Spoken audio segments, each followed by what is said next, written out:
দুৰ্নীতিমূলক Jhilik football প্ৰতিযোগিতাৰ আয়োজক committee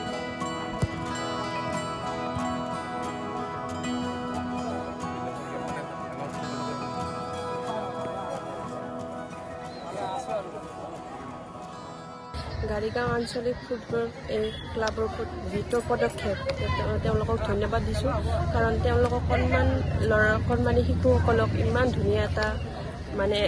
আগবাঢ়ি যোৱাত পদক্ষেপ লৈছে তেওঁলোক যাতে আৰু আগলৈ আগবাঢ়ি যাব পাৰে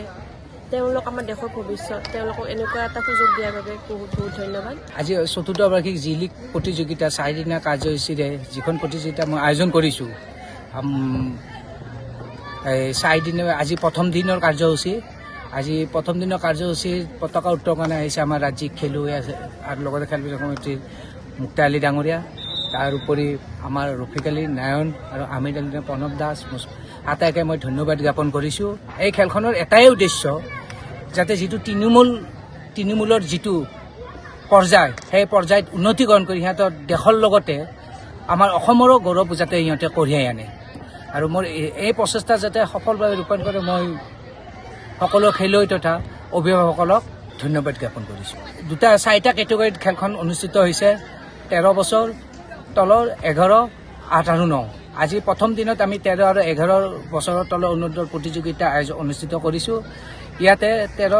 আটাইকেইটা গ্ৰুপতে 16টাকৈ দলে অংশগ্ৰহণ কৰিছে। গুৱাহাটী বুলি নহয় অসমৰ আগশাৰী দলসমূহে আহি অংশগ্ৰহণ কৰিছে। ক্লাবৰ সৌজন্যত এইবুলি ধৰি 4 বছৰে যি 13 বছৰৰ তলৰ খেলুৱৈসকলৰ যি প্ৰতিযোগিতা ফুটবল প্ৰতিযোগিতা আৰম্ভ কৰিছে ইয়াতে